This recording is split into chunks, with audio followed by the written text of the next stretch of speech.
आपने अभी देखी चांदबाग की तस्वीरें। जिस वक्त दिल्ली में दंगे हुए थे, वो जो आग थी, वो जो आगजनी थी, वो जो नाले में फेंकते शव और तमाम तरीके की चीजें आपने दिखाई दी थी। दूसरी हमने आपको तस्वीर स्वीडन की दिखाई थी। अगर मैं ऊपर से लोकेशन बैंड जिसे कहते हैं कि वो अगर हटा दूं, आपको लगेगा कि इसमें फर्क करना जो है बिल्कुल भी मुश्किल नहीं है। दोनों एक ही जगह की तस्वीरें हैं। इसलिए हम ये कह रहे हैं कि दो देश, दो खबर, दो दंगे, लेकिन सोच एक ही वजह और दंगों का तरीका भी एक ही। आज बात दिल्ली दंगों पर लिखी किताब Delhi riots 2020 the untold story की करेंगे, जिसमें दंगों पर कई बड़े खुलासे किए गए हैं। वही किताब जिसको लेकर के आपको याद होगा हमने चर्चा की थी, जिस किताब को लिखने से कॉन्ट्रैक्ट के बाद प्रकाशक ने रोक दिया था, यह कहते हुए कि नहीं, इसमें समुदाय विशेष का नाम आ सकता है, इसमें कुछ ऐसे तथ्य बिना पढ़े, बिना किताब के आए, किताब को डिजिटल दंगा करके रुकवा दिया गया था। किताब के मुताबिक दंगे पूरी तरह से सुनियोजित थे, यह किताब कहती है। देश और हिंदुओं के खिलाफ दंगों की साजिश रची गई। दंगों में आम लोगों और पुलिस वालों को निशाना भी बनाया गया। और अब बात एक और दंगे की करते हैं, जो भारत से हुआ तो करीब 6,500 किलोमीटर, लेकिन वो भी पूरे तरीके से फिक्स नजर आता है। स्वीडन के माल्मो शहर का दंगा, जो स्वीडन का शहर आग की तरह जल गया, बिल्कुल जैसे बेंगलोर में वो आग दिखी थी। देश और दंगा भले ही अलग हो, लेकिन यह दंगा दिल्ली दंगों से अलग नहीं था। वैसी ही भीड़ निकली, भीड़ को भड़काया गया, धार्मिक नारेबाजी हुई, आग लगाई गई और आम लोगों को ही नुकसान पहुंचाया गया, पुलिस वालों को हमला किया गया, सब कुछ एक जैसा। तो आज की बड़ी बहस 10 बजे की इन्हीं सवालों के साथ कि दिल्ली से स्वीडन तक क्या दंगों का मॉडल एक है। तो दिल्ली से स्वीडन तक दंगों का मॉडल क्या एक है? बहस की शुरुआत करें उससे पहले आपको बता दें, दिल्ली दंगों पर जो किताब लिखी गई है उसमें आखिरकार कहा क्या गया है, जिसे पूरे तरीके से कोशिश की गई एक लॉबी द्वारा कि वो किताब छपे ही ना, बाहर ही ना आए। कि एक तो दिल्ली दंगा हिंदुओं के खिलाफ साजिश थी, दिल्ली दंगा भारत के खिलाफ था, दिल्ली दंगा मोदी सरकार के खिलाफ था, दिल्ली दंगा पुलिस के खिलाफ था, दिल्ली दंगा हिंदू आस्था का अपमान था, और दिल्ली दंगा पाकिस्तान जिंदाबाद के वहां पर बाकायदा नारे भी लगे। हमारे साथ जो मेहमान हैं उनसे आपका तारुफ करा दे। हमारे साथ सोनाली चितालकर हैं, जो कि लेखिका हैं, जिन्होंने इस किताब को लिखा है, को राइटर हैं दिल्ली राइट्स 2020 की।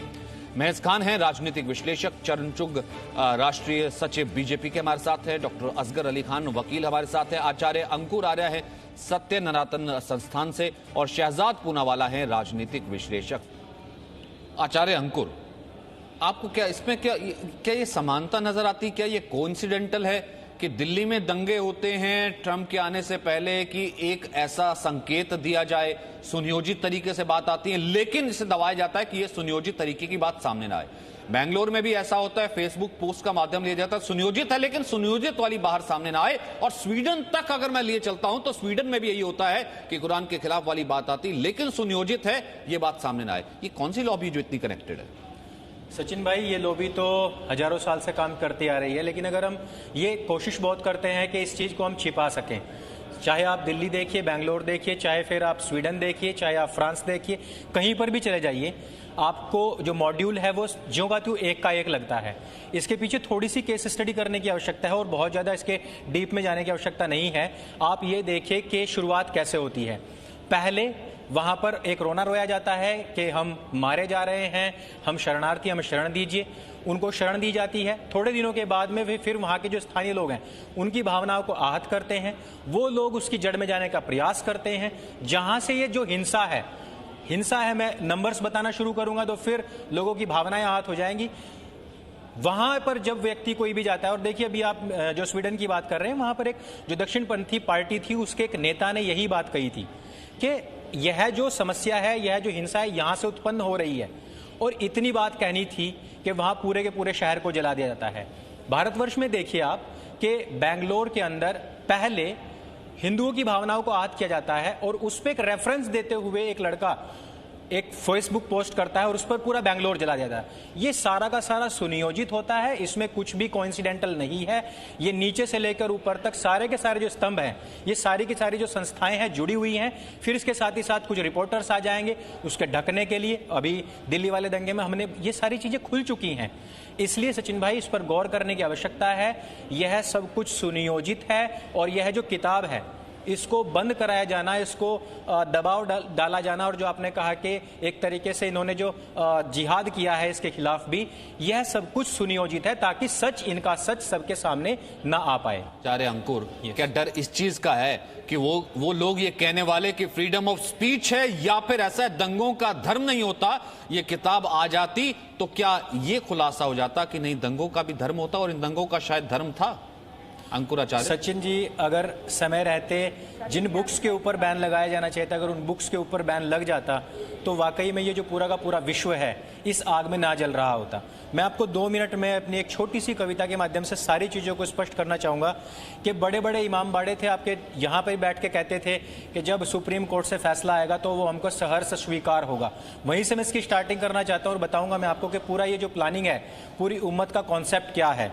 टीवी पर आकर चिल्लाते थे कसम यही उठाएंगे, अगर कोर्ट ने कह दिया तो मंदिर वहीं बनाएंगे।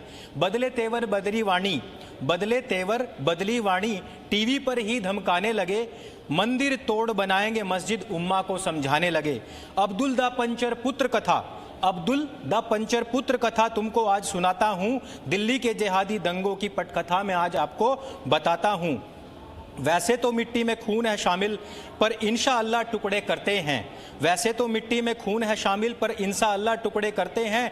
टुकड़ों पर जिंदा थे जो कभी हर गली में झगड़े करते हैं, कपड़ों से पहचाने जाते हैं एक जैसे ही नारे लगाते हैं, पुलिस को जिबा करते हैं जिंदों को खूब जलाते हैं, छतों को छावनी बनाते हैं विद्या के मंदिर जलाते हैं।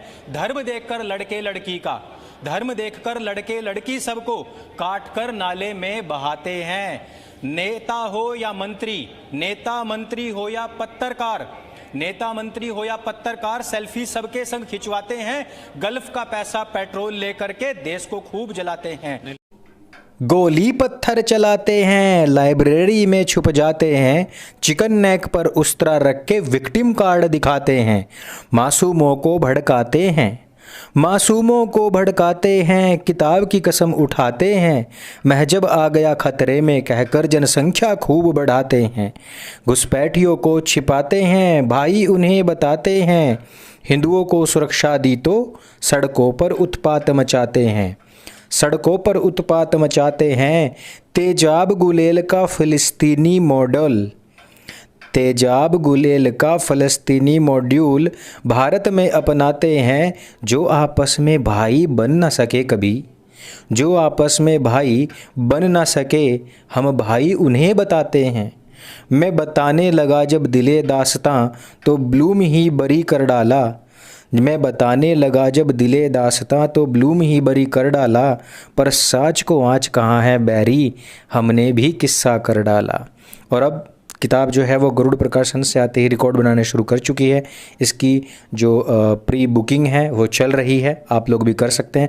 और अंत में मैं कहना चाहता हूँ, तुम कितने अंकित मारोगे, तुम कितने अंकित दिलबर मारोगे, हर घर से सैनिक निकलेगा, तुम कितने अंकित मारोगे, हर घर से सैनिक निकलेगा, तुम कितनी कलम को रोकोगे, अब बच्चा बच्चा बोलेगा, अब बच्चा बच्चा बोलेगा। धन्यवाद।